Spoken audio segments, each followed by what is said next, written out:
फिर आप भी बाहर है, जो भी हो चलाएंगे, सब अपने ही है।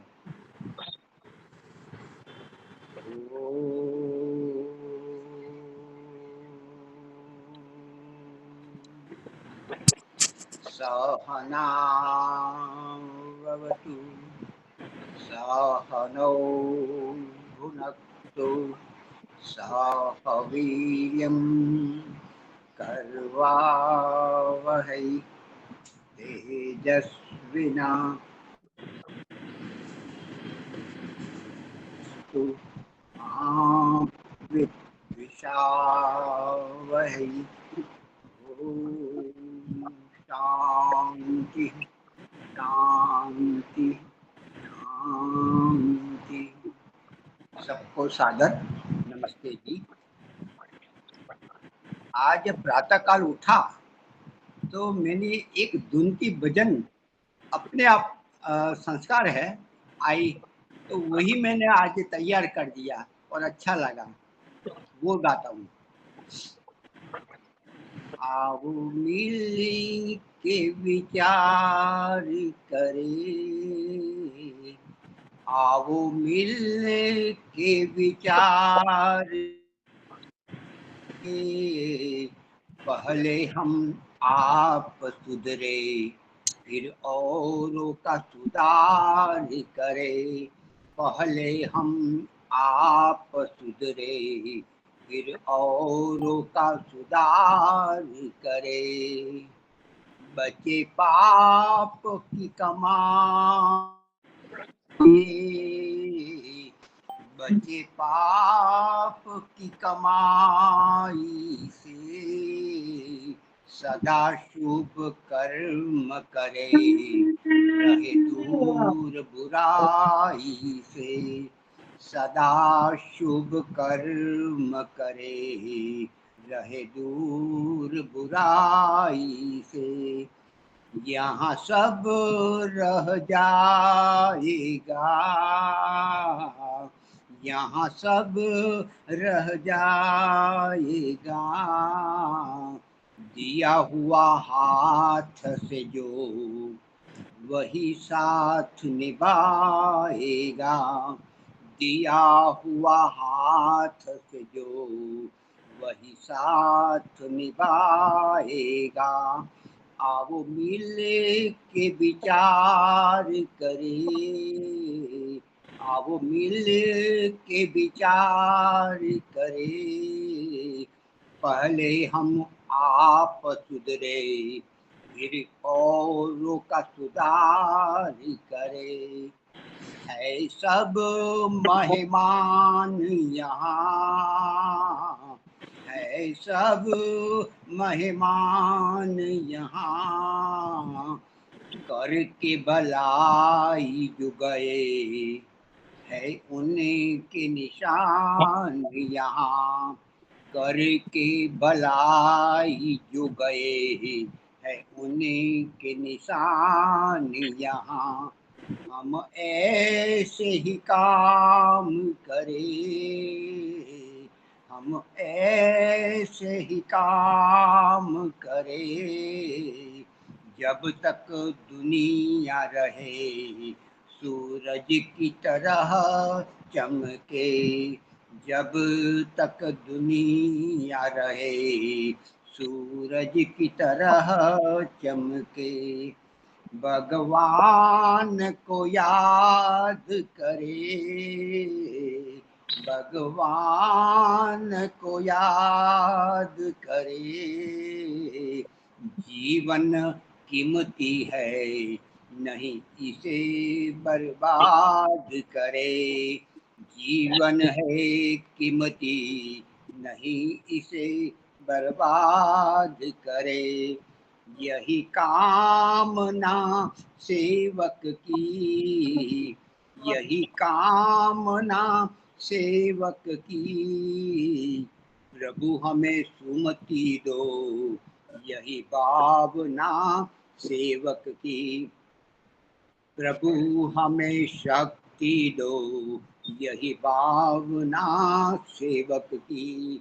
आओ मिल के विचार करे, आओ मिल के विचार करे, पहले हम आप सुधरे फिर औरों का सुधार करे, पहले हम आप सुधरे फिर औरों का सुधार करे।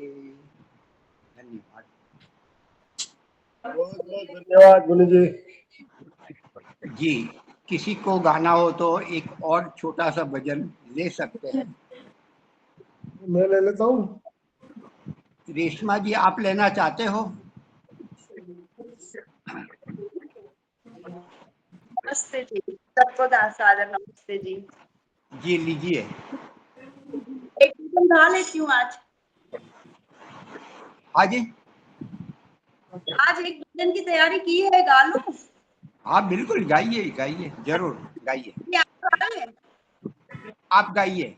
हरेश भाई तो गाते हैं, आप आए हैं, आप प्रथम लीजिए। आप गा ली। आप हमारे अतिथि जी, हैं, आज धन्यवाद। आप गाइए।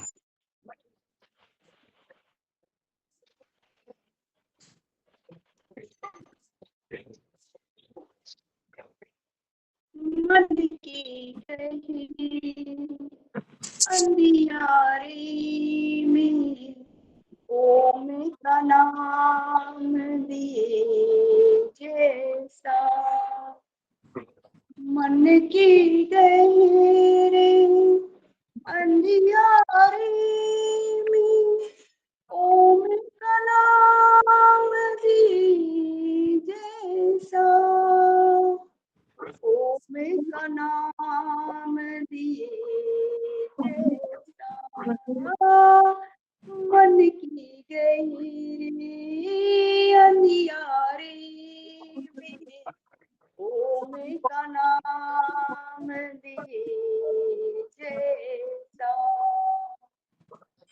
जिसने है ओम को ध्याया उसने जीवन का सुख पाया, जिसने है ओम को ध्याया उसने जीवन का सुख पाया, सांसों के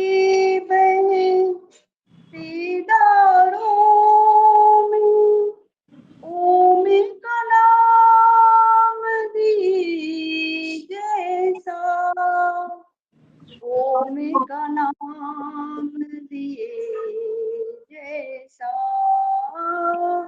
मन की गहरी अंधियारी में ओम का नाम दिए जैसा, क्या मेरा क्या मेरा अपना सारा जग है झूठा सपना, क्या मेरा अपना सारा जग है झूठा सपना, जग माया के चौराहे में ओम का नाम दिए जैसा, ओम का नाम दिए जैसा, मन की गहरी अंधियारी में ओम का नाम दिए जैसा, कोई न जिसका इस दुनिया में ओम ही उसकी वाणी थामे, कोई न जिसका इस दुनिया में ओम ही उसकी वाणी थामे, बिन चंदा के पतवारे में ओम का नाम दिए में का नाम दिए जैसा मन के गहरे अंधियारे में में का नाम दिए जैसा मन के गहरे अंधियारे में ओम का नाम दिए जैसा ओम का नाम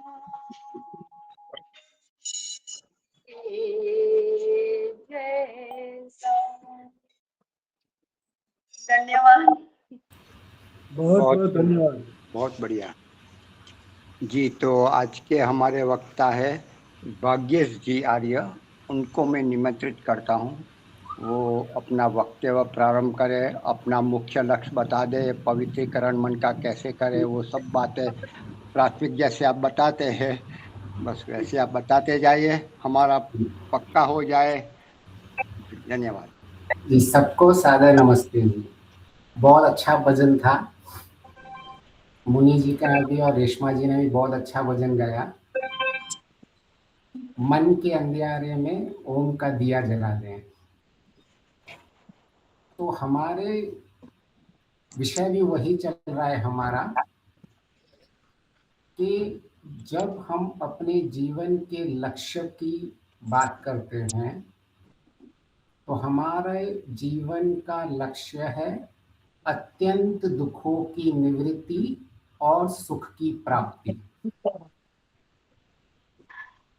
तो जब हमें ये लक्ष्य स्पष्ट हो जाएगा, जिसको हम साध्य कहते हैं, तो उसके लिए साधन जो अनिवार्य है हमें वह समझने पड़ेंगे। तो यद्यपि हम कहते हैं अत्यंत दुखों की निवृत्ति और सुख की प्राप्ति, इसको हम ईश्वर प्राप्ति भी कह सकते हैं, ब्रह्मा आनंद की प्राप्ति भी कह सकते हैं, परंतु हम जब यह कहते हैं कि दुखों की निवृत्ति और सुख की प्राप्ति, तो इसमें सब आ जाता है। इस संसार में जब जीते हैं तब भी कैसे सुख को प्राप्त कर सकते हैं, आंतरिक सुख को कैसे प्राप्त कर सकते हैं और ईश्वर के सुख को कैसे प्राप्त कर सकते हैं। यहाँ तीनों सुखों की बात की जाती है, क्योंकि प्राय ऐसा देखा जाता है आध्यात्मिकता में जो लोग रुचि जिनकी होती है वह केवल परमात्मा के आनंद के लिए ही सारे कार्य करते हैं और उन्हें ऐसा लगता है कि इस संसार में तो दुख ही दुख है। यह प्राय ऐसी धारणा मान्यता इस मार्ग में बन जाती है, परंतु ऋषि दयानंद जी स्पष्ट लिखते हैं इस लोक में भी सुख और परलोक में भी सुख। तो हमें यह स्पष्ट होना चाहिए कि हमारा लक्ष्य कैसा है, हमारी यात्रा कैसे होने वाली है। तो जब हमें यह स्पष्ट हो जाता है कि हमें दुख की निवृत्ति, सुख की प्राप्ति और अत्यंत दुख की निवृत्ति और अत्यंत सुख की प्राप्ति हमारा लक्ष्य है, तो हम उसके लिए साधन ढूंढते हैं। अब हमें यह स्पष्ट होना चाहिए कि दुख का कारण क्या है और सुख के उपाय क्या हैं। तो हम उसके लिए प्रतिबंध हो जाते हैं कि हमें यह कारण ढूंढने हैं और यह उनके उपाय हैं। तो साधक को स्पष्ट हो जाता है कि ये मेरे कारण है, बस इन कारण को हटा दो और ये इनके उपाय है, इनके उपायों का उपयोग कर दो। तो दुख का कारण है अविद्या और सुख का उपाय है विवेक। जब दुख का कारण हमें अविद्या और बंधन ये पता है, तब हम समझते हैं कि इसके उपाय अभी क्या हैं। तो इसका उपाय केवल एक ही है, विवेक। जब तक जीवन में विवेक उत्पन्न नहीं होगा, तब तक हम अपने लक्ष्य को कभी प्राप्त नहीं कर पाएंगे। तो जैसे सांख्य दर्शन में आता है, किसका विवेक? पुरुष और प्रकृति का विवेक। हमें स्पष्ट होना चाहिए पुरुष क्या है, प्रकृति क्या है। हमें स्पष्ट होना चाहिए धर्म क्या है, अधर्म क्या है। हमें स्पष्ट होना चाहिए सुख क्या है, दुख क्या है। हमें स्पष्ट होना चाहिए शुद्ध क्या है, अशुद्ध क्या है, आत्मा क्या है, अनात्मा क्या है, नित्य क्या है, अनित्य क्या है।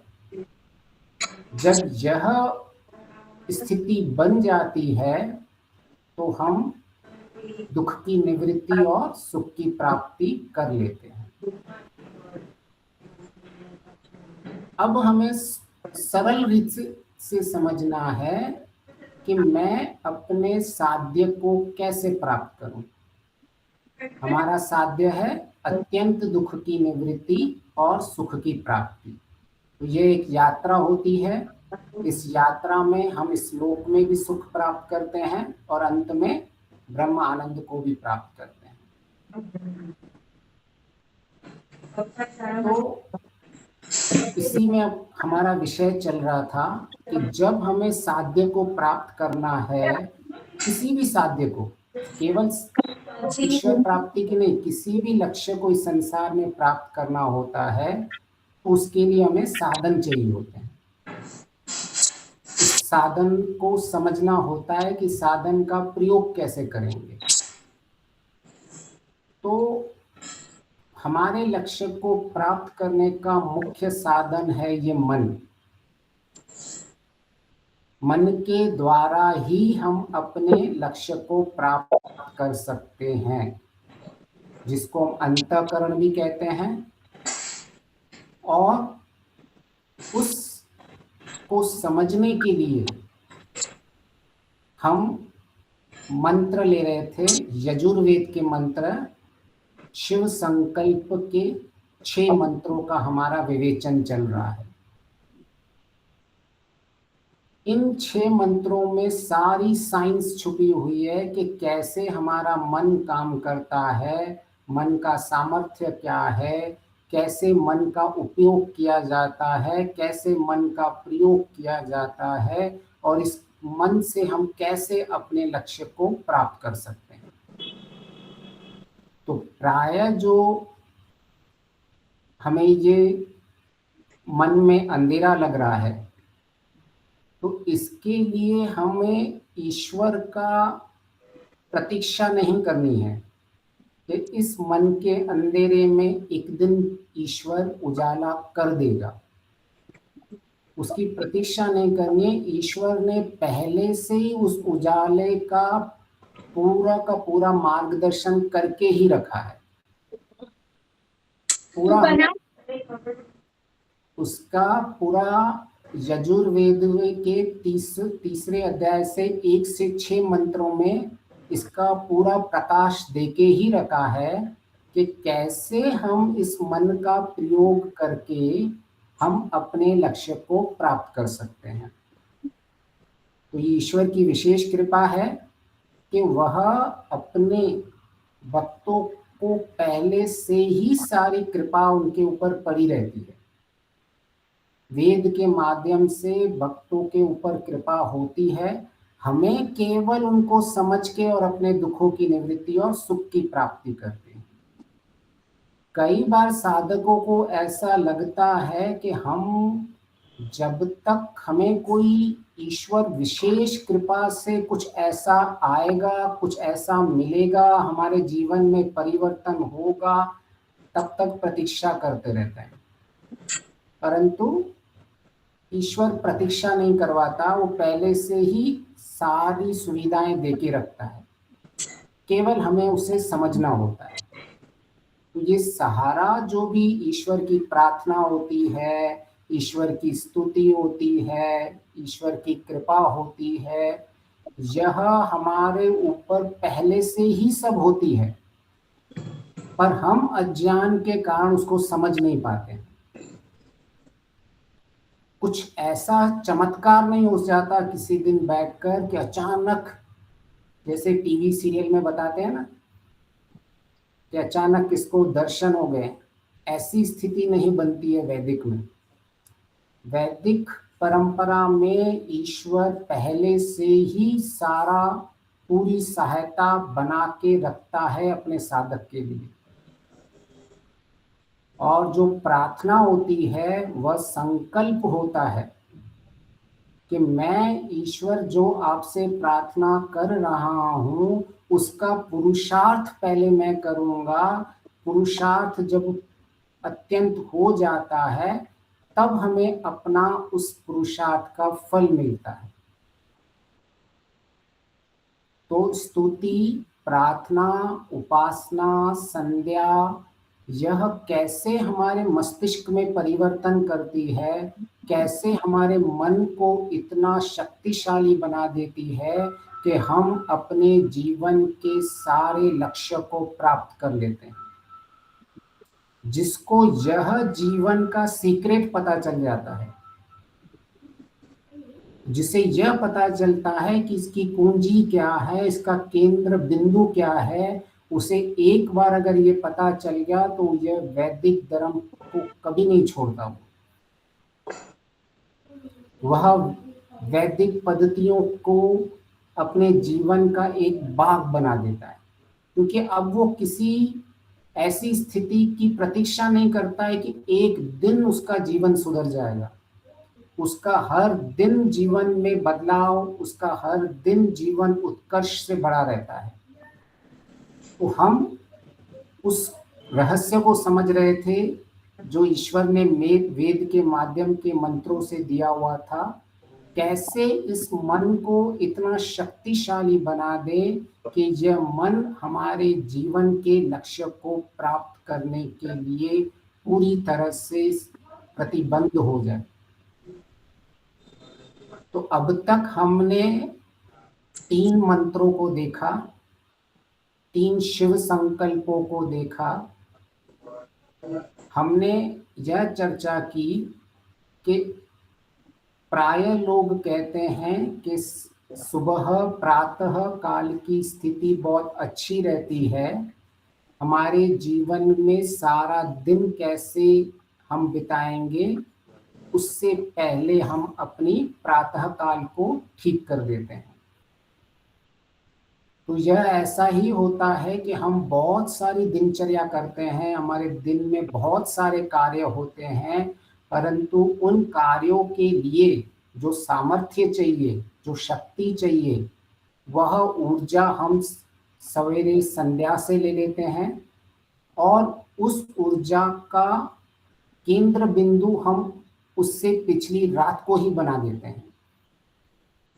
तो प्राय आपने बहुत सारी संस्थाओं में देखा होगा कि वह सुबह को सबसे प्रातः स्थिति को सबसे पवित्र मानते हैं और कहते हैं कि हमें सुबह प्रातः उठ के ध्यान आदि करना चाहिए।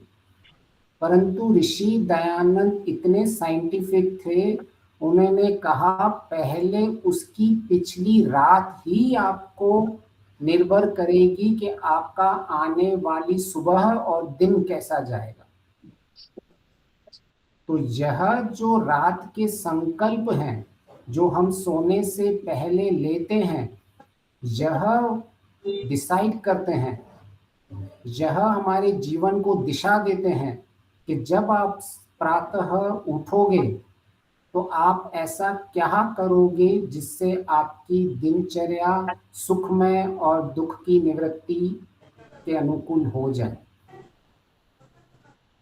तो हमने ये साइंटिफिक तरीके से समझा कि रात की स्थिति ऐसी होती है जब हम शांत होते हैं, हम थके हुए होते हैं और हमारी मस्तिष्क की ऐसी स्थिति बनती है कि जो भी आप अपने मस्तिष्क में डालते हो वह मस्तिष्क में रुक जाता है।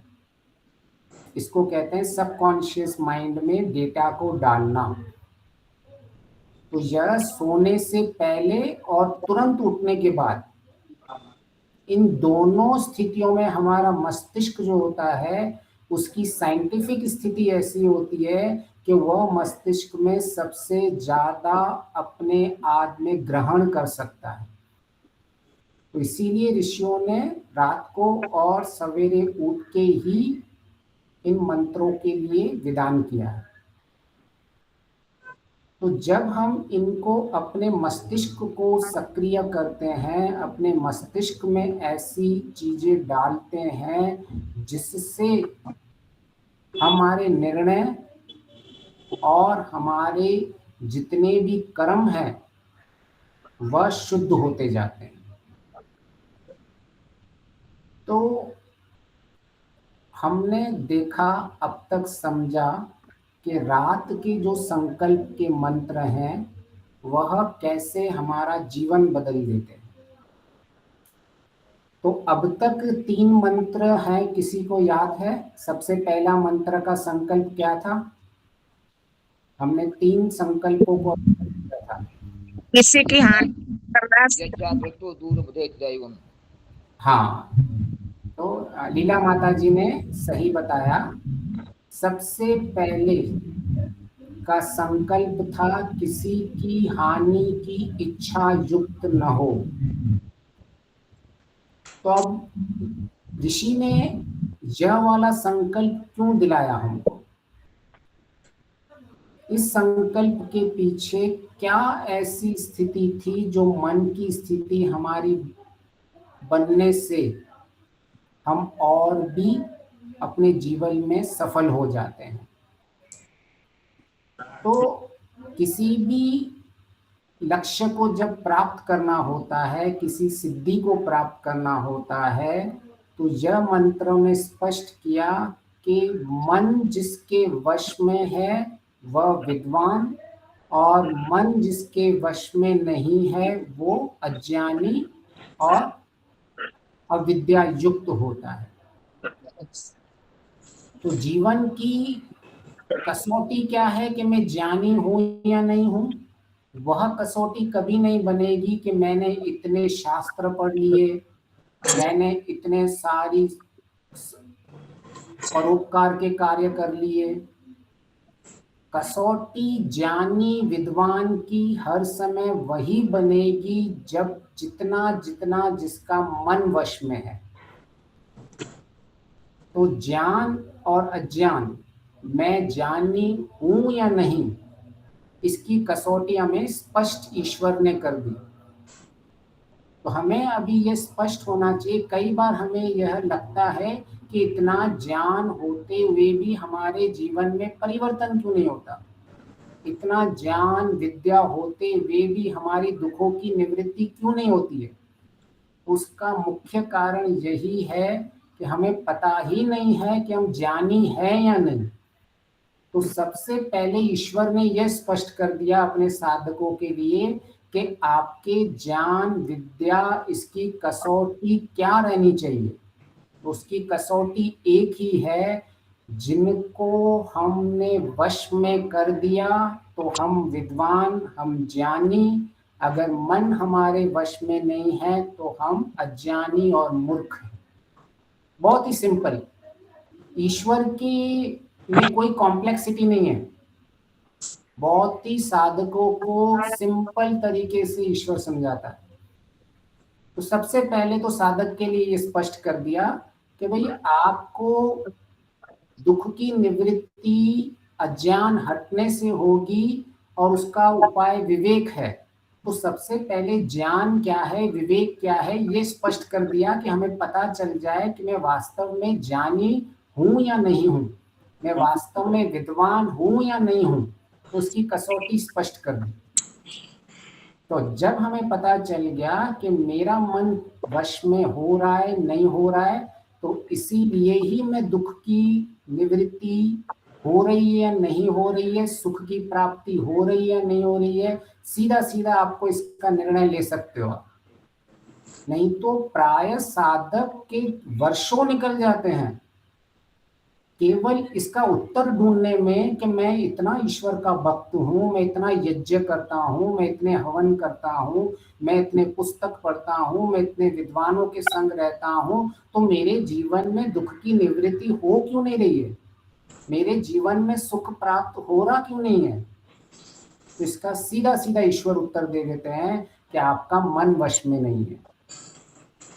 तो अभी हमें कहाँ काम करना है? जिसने इस मन पे काम कर लिया वही इस जीवन में सुख को प्राप्त कर सकता है और ब्रह्म आनंद को प्राप्त कर सकता है। और कोई उपाय है ही नहीं इसका, इसके लिए कोई और रास्ता है ही नहीं। तो अब हमें जब स्पष्ट हो गया कि हमें मन को समझना है, तो इन 6 मंत्रों में सारे मन का पूरा पूरा रहस्य छुपा हुआ है कि ये मन कैसा है, मन काम क्या करता है, मन की शक्तियां क्या है, कैसे तुम्हारा जीवन में इस मन का उपयोग करना है। पूरा का पूरा साइंस जो है, मनोविज्ञान इस 6 मंत्रों में दे दिया, जो हम रात को अपने मस्तिष्क में डाल के सोते हैं और सवेरे फिर उन मंत्रों से ही हमारा पूरा का पूरा आरंभ होता है आगे हमारी दिनचर्या के लिए। तो संक्षेप में क्या था हमारा कि मन को सबसे पहले कहते हैं यजाग्रतों के माध्यम। मैं संस्कृत के सारे मंत्रों को एक एक शब्द को नहीं लूंगा, मैं सबके भाव को लूंगा। कि सबसे पहले मंत्र में भाव यह आता है कि यह हमें स्पष्ट हो कि यह आत्मा के साधन है। तो सबसे पहले तो हमें यही स्पष्ट नहीं होता, हम अपने आप को मन मान के ही जीते रहते हैं। हमें कभी ऐसी स्थिति बनती ही नहीं है कि मैं बिन हूं और ये मन अलग है। तो सबसे पहले ऋषि कहते हैं आत्मा के साधन। तो यहां हमें सबसे पहले ये स्पष्ट हो जाना चाहिए कि मैं जिसका प्रयोग कर रहा हूं वो मेरा केवल एक साधन है। अब मुझे सारी इस साधन का प्रयोग करना है और उपयोग करना है और अपने जीवन के लक्ष्य को प्राप्त करना है। तो जब तक हम इस सिस्टम को नहीं समझेंगे तब तक हमारे जीवन में हमें स्पष्टता नहीं आएगी। जैसे किसी को पता चले कि मेरे घर के नलके में पानी नहीं आ रहा है, तो उसका कारण ढूंढता है कि आखिर मुझे ये पानी मेरे टैप में क्यों नहीं आ रहा है। तो उसको पूरा सिस्टम पता होना चाहिए ना कि इसका कारण हो सकता है मेरी ऊपर की टंकी में पानी नहीं हो, इसका कारण एक हो सकता है मेरी नीचे की टंकी में पानी नहीं हो, इसका कारण हो सकता है मेरी मोटर खराब हो, इसका कारण हो सकता है पाइप में कुछ फंसा हुआ हो। तो जब तक ये हमें सिस्टम नहीं पता चलेगा, उस सिस्टम में कहाँ हम कारण को ढूंढेंगे हमें पता ही नहीं चलेगा। तो इसी तरह से हमें इस मन का सिस्टम पता होना चाहिए कि मन में मेरी क्या क्या स्थितियां हैं जिनके कारण मैं दुख महसूस कर रहा हूं और जिनके कारण मैं सुख की अनुभूति कर रहा हूं।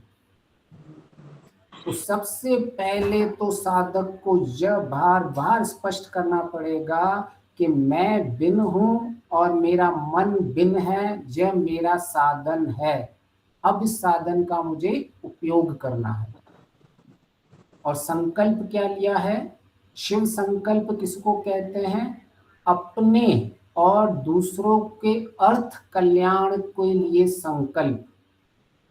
कई बार साधक कहते हैं मैं इतना ज्ञान तो जानता हूं पर मेरे आचरण में नहीं आ रहा है। वो क्यों नहीं आता?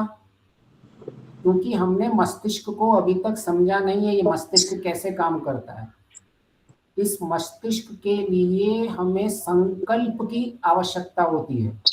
संकल्प उसको कहते हैं जो दृढ़ता से ज्ञान पूर्वक ली हुई इच्छा, एक सामान्य इच्छा होती है। जिसको हम सामान्य संकल्प विकल्प कहते हैं, जो मन में चलता है। पर शिव संकल्प क्या है? ये वह कल्याणकारी संकल्प है जो मेरे अर्थ, मेरा जो प्रयोजन है उसकी सिद्धि के लिए लेना होता है। तो जब हम संकल्प लेते हैं तो जो हमें अपने विचारों में बदलाव करना है, वह संकल्प हमें बार बार उन विचारों की ओर लेके चलेंगे जिन विचारों को हमें बदलना है। नहीं तो हम क्या करते हैं, सारा दिन कहते तो बहुत बड़ी बड़ी बातें हैं, लेकिन जैसे ही दिनचर्या बनती है हम फिर से अपने पुराने विचारों में काम करते हैं। फिर सोचते हैं मुझे क्रोध तो नहीं करना था, तो मैंने ये क्रोध क्यों कर लिया? तो इसके पीछे साइंस यही है कि आपने संकल्प लिया ही नहीं है कि मैं क्रोध नहीं करूं। तो उसके लिए संकल्प लेना होता है, और ये संकल्प ही है जो सारे दिनचर्या में आपकी सहायता करता रहेगा कि भाई आप थोड़े हटोगे अपने दिनचर्या से, फिर से ये संकल्प आपको ट्रैक में लेके आएगा। तो संकल्प का काम है ऑफ ट्रैक जो हो गया है उसको ऑन ट्रैक कर देना। ठीक है, संकल्प का बहुत ही साधारण कार्य होता है। जितने भी आप दिन भर में ऑफ ट्रैक हो जाते हो, आप बातें बड़ी बड़ी करेंगे कि आज मैं क्रोध नहीं करूंगा, आज मैं लोभ नहीं करूंगी, आज मैं मोह नहीं करूंगा, आज मैं ईर्ष्या निंदा ये सब सारे कुछ भी नहीं करने वाला है, आज मैं शांत जीवन रहूंगा। तो यह चाहते हुए भी हम नहीं कर पाते हैं। क्यों? क्योंकि संकल्प ही नहीं होता हमारे जीवन में। और सिद्धियां जितनी भी प्राप्त होती हैं वह संकल्प से ही प्राप्त होती हैं। सिद्धि प्राप्त करने का और कोई उपाय नहीं है। तो इसलिए सबसे पहले हम जड़ को पकड़ रहे हैं। अगर आपके पेड़ को आपने पानी जड़ में दे दिया, सारा सब कुछ पौष्टिक जड़ में दे दिए, तो आपको ऊपर पत्तों में पानी देने की आवश्यकता नहीं होती है। तो हमारे संग का जो ये जड़ है इसका आरंभ संकल्प से होता है। संकल्प ये दिशा दिखाता है, संकल्प ये भाव देता है जो मैं जीना चाहता हूं वैसा जीने के लिए मैंने उसके पहले पूरी तैयारी करके बैठा हूं। तो अब वो निश्चिंत हो जाता है, उसे कोई चिंता नहीं है। अब उससे कोई भ्रांति नहीं रहती है कि जीवन में दुख क्यों है, मैं इतने सारे लगाऊं। उसको पता है कि मेरा मन अभी वश में नहीं है, और मन को वश में करने का एक ही उपाय है, संकल्पित मन ही वश में रहता है। तो हमने कैसे देखा? सबसे पहले जीवन का लक्ष्य, दुखों की निवृत्ति, सुख की प्राप्ति। उनके लिए क्या करना पड़ेगा? हमें दुखों का कारण ढूंढना पड़ेगा और सुख के उपाय ढूंढने पड़ेंगे। फिर उनका कारण क्या देखा हमने? कारण को हमने देखा जो अज्ञान है, अविद्या है, बंधन है वो कारण है, और जो विवेक है उसका उपाय है। अब फिर हमने नीचे क्या देखा कि कैसे पता चले कि मैं ज्ञानी हूं या नहीं हूं, मैं अज्ञानी हूं या नहीं हूं। वह मन को वश में करने से पता चलेगा कि मेरा मन कितना मेरे नियंत्रण में है, मैं कितना संयमित हूं। तो मुझे पता चलेगा कि मैं वास्तविक में कितना ज्ञानी हूं या नहीं हूं। फिर अब क्या पता चला कि ये मन वश में कैसे रहेगा? ये संकल्प के माध्यम से रहेगा। तो अभी सारी एक चेन रिएक्शन हो गई। अब आपको सारी की सारी पद्धति पता चल गई कि हाँ, मेरा पहले संकल्प लूंगा, संकल्प से मेरा मन वश में रहेगा, मन वश से मैं ज्ञानी बनूंगा, ज्ञान मेरा कारण है सुख की प्राप्ति, और अज्ञान मेरा कारण है दुख के लिए। तो अब मैं दुख की निवृत्ति होती रहेगी, सुख की प्राप्ति होती जाएगी, आपका मन संयम होता रहेगा। और ईश्वर प्राप्ति के लिए केवल एक ही कसौटी है, ज्ञान से ही मुक्ति होने वाली है, ज्ञानात् मुक्ति, और कोई उपाय नहीं है। हमें ये स्पष्ट होना चाहिए कि ये सिद्धांत स्पष्ट होने चाहिए कि ज्ञान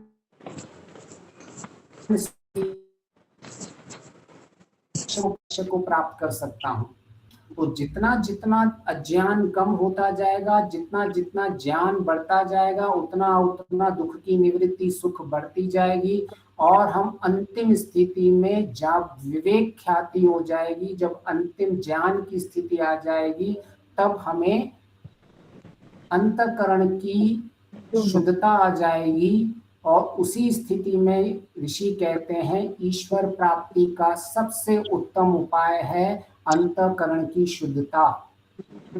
शुद्धता का अर्थ वही है कि मेरा अंतःकरण ज्ञान युक्त हो चुका है, जिसको पाना था मैंने पा लिया। अब क्या है, साधक को जब ये मार्ग स्पष्ट हो जाता है, जब हम कहते हैं ज्ञानात् मुक्ति, इसका अर्थ यह नहीं है कि हमें कर्म और उपासना नहीं करनी है। कर्म और उपासना के साथ साथ जो प्रधानता रहेगी, जो कसौटी रहेगी, कसौटी ज्ञान की ही रहेगी कि मेरी स्थिति क्या है, मैं वास्तव में कितना दुखी हूं या कितना सुखी हूं। इसकी केवल एक ही कसौटी रहेगी कि मेरा ज्ञान कितना है, और कर्म और उपासना उसके सहायक बन जाते हैं। उनके माध्यम से ही हम अपने अंतःकरण को शुद्ध करते रहते हैं। तो जब हमें ये स्पष्ट हो जाता है कि मुझे कर्म भी करना है, मुझे उपासना भी करनी है, मुझे ज्ञान भी प्राप्त करना है, परंतु कसौटी ज्ञान रहेगी, तो इसका साधक को ये स्पष्ट होता है कि मुझे अपनी शक्ति कितनी कहाँ लगानी है। तो ये मन में जितना ज्ञान रुकेगा, जितना बना रहेगा, वह संकल्पों के माध्यम से बनता है कि मेरा अब मन में कितना ज्ञान है और रुके। प्रॉब्लम यह है रुकता नहीं है, तो रुकना के काम के लिए संकल्प लेने पड़ते हैं। इसीलिए जब हमारा मस्तिष्क पूरी तरह से रात को तैयार होता है, तो हम शिव संकल्प के माध्यम से इस मस्तिष्क में उस ज्ञान को ठहराते हैं। अब वह ज्ञान मेरे मस्तिष्क में रुकेगा। अब मेरे जीवन में जितनी विपरीत परिस्थितियां आएंगी, उन विपरीत परिस्थितियों का समाधान निकलता जाएगा। जितना जितना मैं उन विपरीत परिस्थितियों का समाधान निकाल रहा हूं, उसका अर्थ ये बनेगा कि इतनी इतनी मेरी समाधि की स्थितियां बन रही हैं। अब होता क्या है, हमारे पास समाधान ही नहीं होता है किसी स्थिति का। हम उलझ जाते हैं संसार में कि मैं इस संसार को इम्पोर्टेंस दूं या ईश्वर को सबसे महत्व दूं। ईश्वर को महत्व देते हैं तो संसार छूट जाता है, संसार को महत्व देते हैं तो ईश्वर छूट जाता है। आधे लोगों का, 90% लोगों का तो मुझे यही प्रॉब्लम दिखता है कि संसार में जिया कैसा जाए। तो जिसे ये पता चल जाता है कि मुख्य मुझे तो अंतःकरण की शुद्धता पे ध्यान देना है। ईश्वर के लिए कसौटी तो वही अंतःकरण की शुद्धता ही। योग दर्शन में स्पष्ट आया है कि जब आपके सारे संस्कार दग्ध बीज हो जाएंगे, तो आप जीवन मुक्त और मुक्ति के पात्र बन जाएंगे। इतना ही तो स्पष्ट तो है। हमें क्या करना है, इन सारे संस्कार जो हैं इनको दग्ध बीज कर देना है, तो हमारा अंतःकरण शुद्ध हो जाएगा। अशुद्ध क्यों है? इन क्लेश संस्कारों के कारण। अब क्या है, साधक जब ये ज्ञान हो जाता है तो साधक की दृष्टि बदल जाती है। पहले वो केवल ईश्वर ईश्वर करता रह रहा था, अब क्या कह रहा है कि मुझे ईश्वर की प्राप्ति के लिए जिस कसौटी पे प्राप्त करनी है, उस कसौटी पे काम करूं। अब उसे स्पष्ट हो जा रहा है, अरे ईश्वर प्राप्ति, मेरे समाज में सुख की प्राप्ति, तो ये कसौटी है। मन में सारे क्लेश संस्कारों को हटाना। और अब तक बन गए, उनका कोई प्रॉब्लम नहीं है। क्यों? क्योंकि अंत में जितने भी आपके संस्कार बन गए हैं, अगर आपके नए संस्कार सारे दग्ध बीज हो चुके हैं, तो पुराने बुरे किए हुए संस्कार भी आपको फलित नहीं होने वाले होंगे। तो आपके लिए तो डबल फायदा है जीवन में। जो हो गया उसको छोड़ दो, उसके ऊपर चिंता नहीं करनी है। हम ऐसा कर देंगे कि उनकी वो फलित ही नहीं हो, क्योंकि हम सारे संस्कारों को ही दग्ध बीज कर देंगे। तो जब हम इन अंतःकरण की शुद्धता के लिए आगे बढ़ते जाते हैं और हमारे दुख की निवृत्ति होती जाती है, सुख की प्राप्ति हो जाती है, तो मैं यह कोई अंतर नहीं पड़ता कि मैं संसार में जी रहा हूँ, कहाँ जी रहा हूँ, किधर जी रहा हूँ, क्या जी रहा हूँ, क्या काम कर रहा हूँ, कैसे काम कर रहा हूँ, मैं बच्चा हूँ, मैं बड़ा हूँ, मैं बूढ़ा हूँ, मैं महिला हूँ, मैं पुरुष हूँ। जहाँ से सब ऊपर उठ जाते हैं हमें केवल अपना मन दिखता है और अंतःकरण दिखता है कि मैं इसको कैसे शुद्ध करने के लिए प्रयत्नशील हूँ। अब हमें कोई अंतर नहीं पड़ता हम कहाँ भी बैठे हुए हों, हम कोई भी कुछ भी काम कर रहे हो, अपने अपने कर्तव्य कर्म कर रहे हो। जिस मनुष्य का कर्तव्य कर्म करते समय अंतःकरण शुद्ध होता जा रहा है, उसका जीवन सफल है। उसे किसी चीज की चिंता नहीं करनी है कि ईश्वर से मैं कितना पास हूं या मैं कितना ईश्वर से दूर हूं।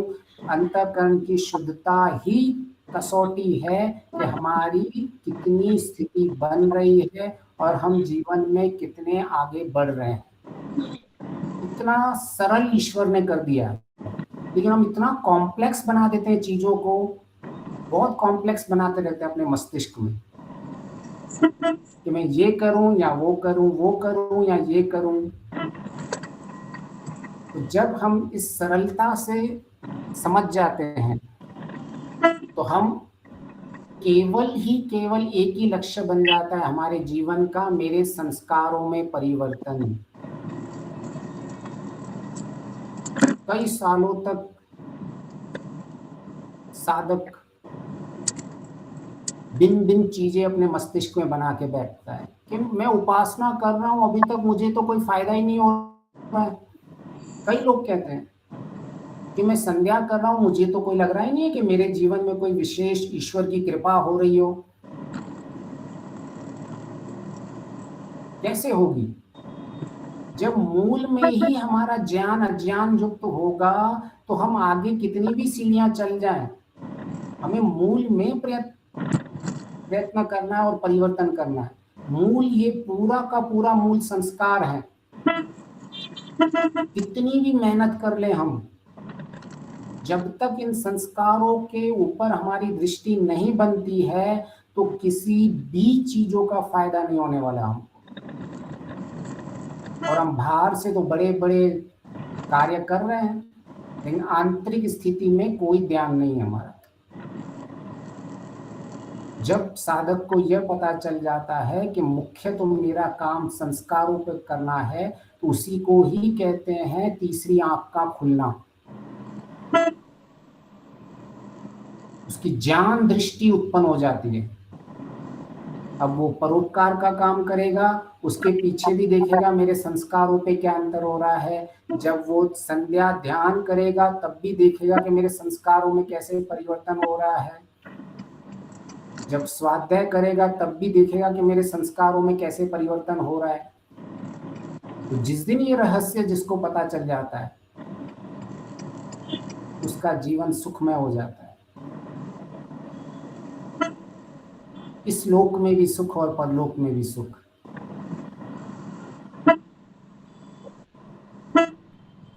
कई लोग कहते हैं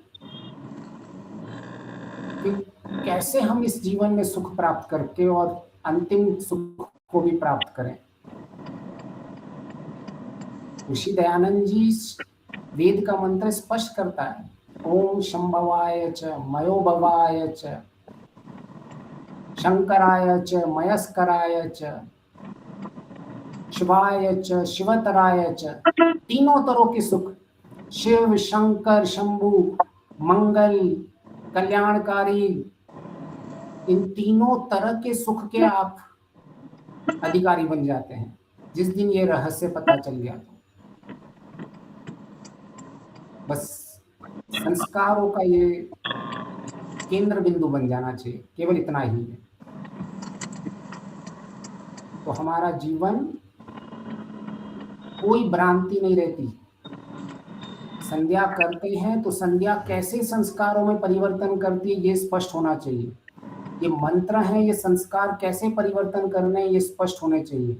कैसे इन मंत्रों में चाबी पड़ी हुई है जो ये सारे संस्कार जो हैं और जो रुकी हुई हैं चीजें उधर गांठ करके बैठी हुई हैं, वह एक मंत्र कैसे उस चाबी से सारे मस्तिष्क के संस्कारों को, क्लेश संस्कारों को, बंधे हुए चीजों को खोल देता है।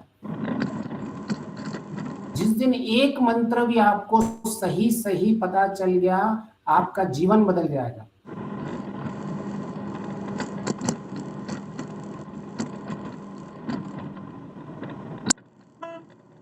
तो हमें ज्यादा ज्ञान के पीछे नहीं भागना।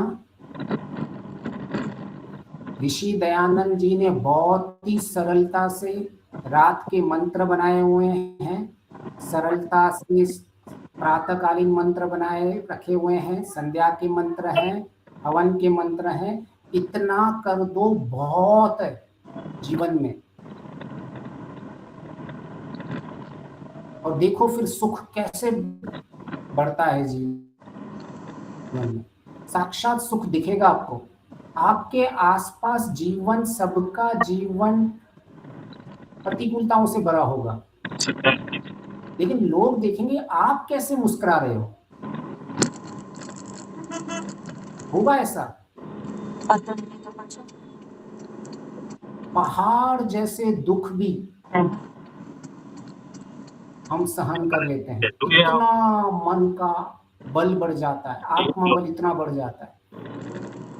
वेद ये नहीं कहता है कि बाहर की परिस्थितियां परिवर्तन होने वाली हैं। सबसे पहले हमने क्या स्पष्ट हुआ, हमारा सबसे पहले अज्ञान तो यही रहता है कि बाहर की परिस्थितियां ठीक होंगी तभी ही मेरे दुख की निवृत्ति होगी। तो ये सबसे बड़ा अज्ञान था। बाहर परिस्थितियां जैसी भी हों, हमारे मन का बल इतना बढ़ जाता है कि हम हर परिस्थिति को अपने अनुकूल बना देते हैं।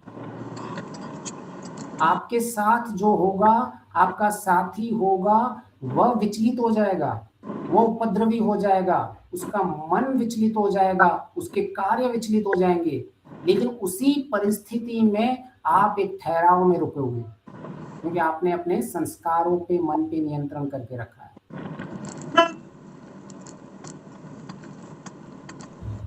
तो जब साधक ये साक्षात जीता है, अब उसके अंदर एक ऊर्जा उत्पन्न हो जाती है। अब उसे किसी चीज का डर नहीं लगता इस मार्ग में। वरना इस मार्ग में आने के बाद भी कई लोगों को संशय उत्पन्न लगता है, क्योंकि बाहर कुछ रिजल्ट दिख रहा नहीं है। तो सही सही दिशा नहीं पकड़ते हैं तो रिजल्ट भी नहीं दिखेगा। जब ये संस्कारों की दिशा पता चल जाती है कि मुझे कितना मैं संस्कारों पे काम कर रहा हूं, तो रिजल्ट तुरंत दिखते हैं। मैगी को 2 मिनट भी लगते हैं बनने में, ये मैगी से पहले आपको रिजल्ट दिखने लग जाएंगे संस्कारों। इतना आपको जीवन में परिवर्तन दिखेगा। तो किसी की हानि की इच्छा युक्त न हो, इसका अर्थ ये होता है मुझे मेरे मतलब जहां मन की सारी एक इच्छा कैसी होनी चाहिए, ये सारी की सारी स्थिति आ गई संकल्प में कि मुझे हानि की इच्छा नहीं रखनी है, मुझे द्वेष नहीं करना है, मुझे किसी भी चीज को पकड़ के नहीं रखना है, मुझे कैसी भी परिस्थिति हो जाए मेरे सामने, मैं लोगों को क्षमा कर दूंगा, मैं लोगों को, चीजों को लेट गो। आज सारी परिस्थिति हमारी मन की वहीं रुकी हुई है, हमने चीजों को पकड़ के रखा है।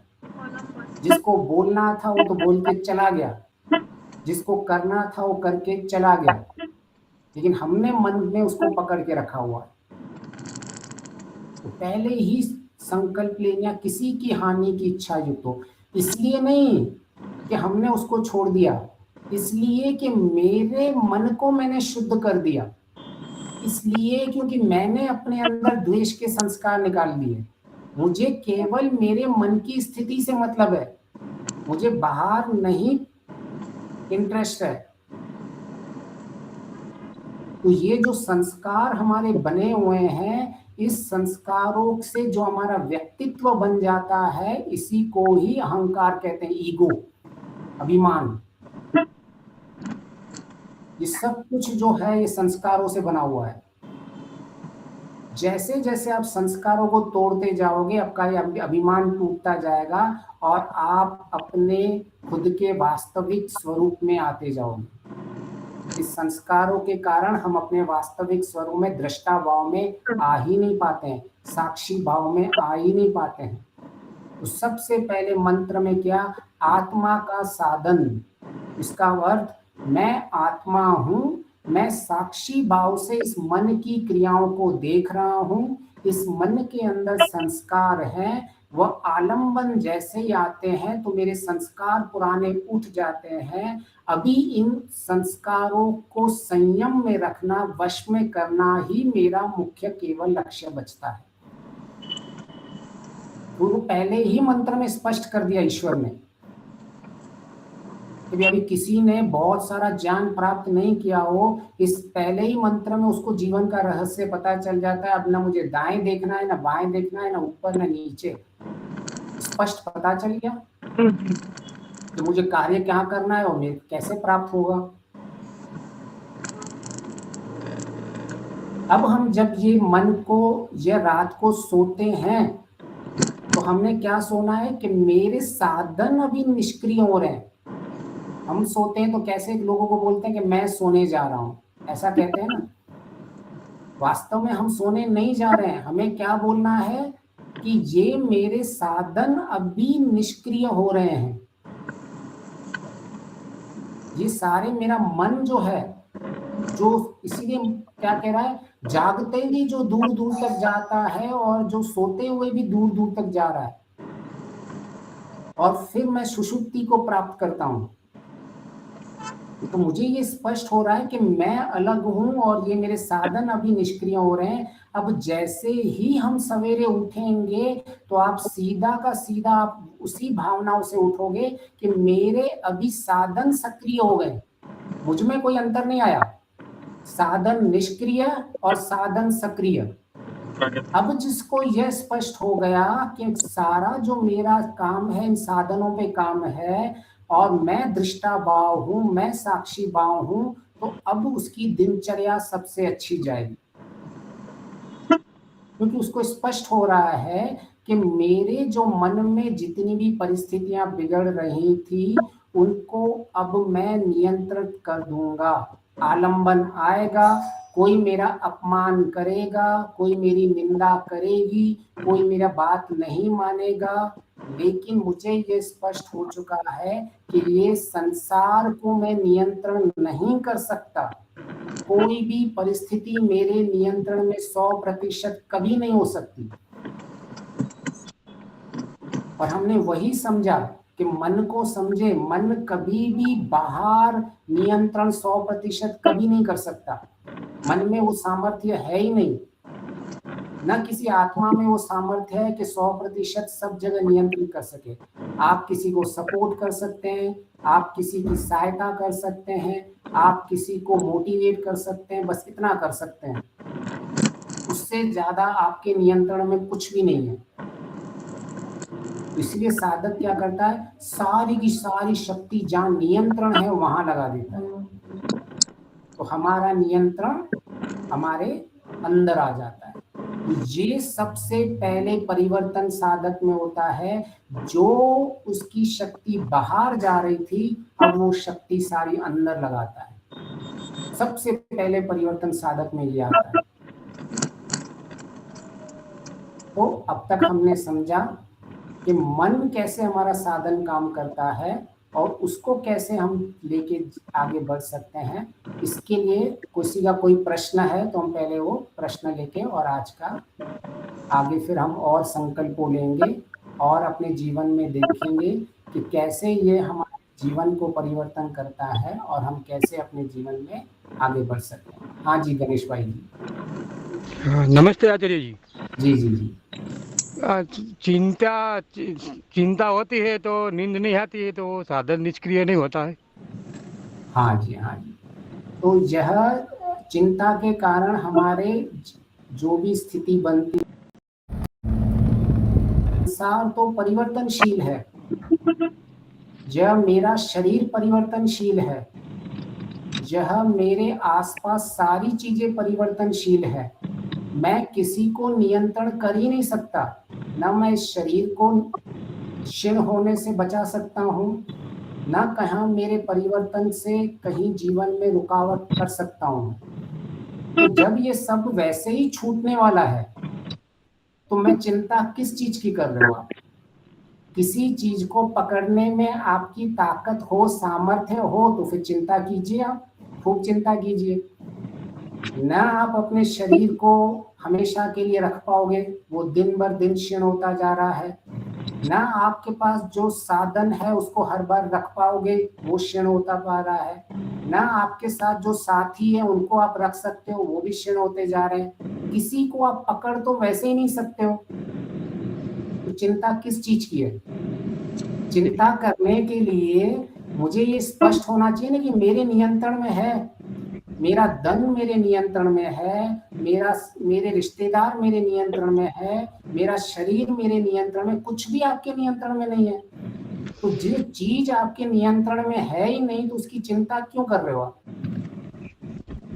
तो जो आप मेरा कहना ये कि चिंता होती है तो साधन निष्क्रिय क्यों नहीं होता है, ऐसी बात। अच्छा, चिंता होती है तो साधन निष्क्रिय क्यों नहीं होता है? देखिए, हमारा जब स्थिति बनती है, हमारे जो भी ये शरीर में हार्मोन्स बनते हैं, जो हम सोने से पहले हमारी एक स्थिति बनती है कि हमारे शरीर में जितनी भी शक्ति होती है वो क्षीण होती जाती है। ठीक है, हम जब कभी भी रात को सोने के लिए जाते हैं तो हमारे शरीर की शक्ति क्षीण हो गई होती है, तभी हम जाते हैं। तो आपका शरीर तो सोया हुआ होता है, मतलब शरीर तो निष्क्रिय हो जाता है, परंतु मन निष्क्रिय नहीं होता है। अभी ये मन निष्क्रिय इसीलिए नहीं हो रहा है कि जिस चीज की आप चिंता कर रहे हो, मन में वो ज्ञान हमने रखा ही नहीं है कि मेरे नियंत्रण में कुछ है ही नहीं। इसलिए तो सबसे पहले हमने इसी चीज को लिया था कि अज्ञान किसको कहते हैं और ज्ञान किसको कहते हैं। तो सबसे पहले हमारा अज्ञान यही रहता है कि जितनी भी परिस्थितियां हैं वो हमारे नियंत्रण में है बाहर की। तो हम जब वो कारण को ही निकाल दोगे तो कार्य हम समाप्त हो जाएगा। तो अभी आप धन्यवाद, समझ में आ गया पूरा जी। कारण हट गया तो आपकी चिंता हट गई, तो उसकी सक्रियता हट जाएगी। तो मुख्य है हमें दुखों के कारण को समझना है। तो कारण वही है हमारा कि हम जहाँ नियंत्रण नहीं है वहाँ नियंत्रण करना चाहते हैं, और जब जब हम वहाँ नियंत्रण करेंगे तो हमारी चिंताएं बढ़ने वाली है। इसीलिए मन को समझना, मस्तिष्क को समझना, ईश्वर को समझने से पहले इनको समझना होता है। जी, धन्यवाद समझने के लिए। तो इसीलिए सबसे पहले ईश्वर इन साधन को समझाना चाहता है शिव संकल्प के मस्तु से कि पहले मैंने जो आपको साधन दिए हुए हैं उन साधनों को समझिएगा। इसीलिए हम सबसे पहले साधनों को समझ रहे हैं और उन साधनों का फिर उपयोग करेंगे। कैसे इन साधनों का उपयोग करता है, कैसे इन साधनों में हमारी सारी शक्ति छुपी हुई है, इनको आगे देखेंगे, उनका उपयोग करेंगे और सुखी रहेंगे। ठीक है, सबका बहुत बहुत धन्यवाद। बहुत बहुत सुंदर है। धन्यवाद आचार्य जी, धन्यवाद, बहुत बहुत धन्यवाद। आचार्य जी, आपको देख के और सुन के मुझे बहुत प्रसन्नता हुई। जी जी। पहले भी मुझे लिंक तो मिलती रहती है, एक्चुअली हर वक्त तो मैं ज्वाइन नहीं हो पाती हूँ, मेरी और कक्षाएं चलती है, तो मुझे पता चला कि आपका नाम भाग्य आर्य बैंगलोर से आपका नाम है, तो मैं कहा आज तो मैं जरूर बैठूंगी और सुनूंगी, तो जी मुझे जी बहुत जी आपका धन्यवाद। जी जी जी। मैं तो इनको कहता हूँ सबको कि मैं आप सबसे छोटा हूँ, मुझे बागेश जी बोल दिया करें, लेकिन अभी तक मेरी विनती कोई सुन नहीं रहा है। लेकिन आपसे तो आप रहे हैं तो हम आचार्य ही कहेंगे। ज्ञान को जिसके पास ज्ञान होता है ज्ञान होता है। जी जी। किसी का एक प्रश्न है, अलका जी का कोई प्रश्न है क्या, या उनका हाथ उठा हुआ है कोई? जी आचार्य जी, हाँ जी बोलिए जी। आपने आज बहुत ही सुंदर और सूक्ष्म गहराई से जो मन को समझने का मन के विषय में प्रकाश पड़ा, और मेरे को ये बहुत अच्छा लगा कि जब हम सोने जाते हैं तब हम ये सोचे कि अब मेरा सब साधन है वो निष्क्रिय होने जा रहा है। जी जी उनके पर जो आपने बताया बहुत ही हृदय स्पर्शी हो गया। शायद मेरा कल से इस पर ऑपरेशन चालू हो जाएगा। चल धन्यवाद। जी जी जी। आज रात से ही कर देना। आज अभी से चलो नहीं, अभी तो आप आगे चलोगे नहीं, मंत्रों में इतनी ताकत है, इन मंत्रों में इतना छुपा हुआ ज्ञान है, जिसको इन मंत्रों का ज्ञान हो जाता है ना, उसका जीवन रातों रात परिवर्तन हो जाता है। अभी आप देखोगे और हम इन संकल्प मंत्रों को देखेंगे तो आप खुद कहोगे कि मैंने ऐसे जिया, मैं संसार में पहले परेशान थी या था, अब मुझे आसपास में कितनी भी प्रतिकूलताएं आती हैं, मुझे किसी का कोई अंतर नहीं पड़ता। आप इतने स्ट्रांग हो जाओगे, अंदर इतना आत्मबल बढ़ जाएगा, इतने आप ग्रेट बन जाओगे धीरे धीरे। जी बहुत बहुत धन्यवाद। बहुत बहुत बढ़िया, सुंदर। आचार्य शंकर जी, शांति पाठ, जय घोष। सबको सादर नमस्ते। आवाज आ रही है? आवाज आ रही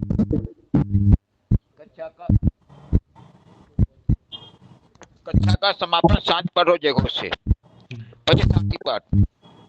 ओम ध्यो शांति अंतरिक्षम शांति पृथ्वी शांतिरापः शांतिरोषधयः शांतिर वनस्पतयः शांतिर्विश्वे देवाः शांति सर्वं शांति शांतिरेव शांति शांतिरेधि।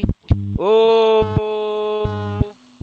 शांति शांति शांति। जय हो। जो बोला है सो हमें मर्यादा पुरुषोत्तम भगवान राम की,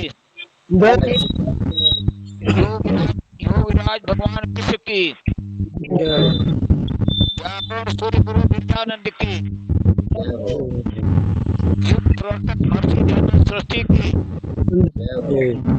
स्वामी श्रद्धानंद की, भारत माता की,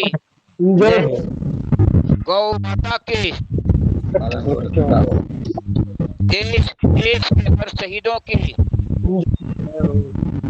वेद की ज्योति,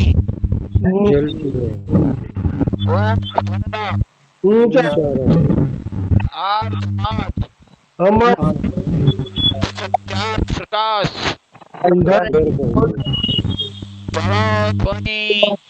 ओ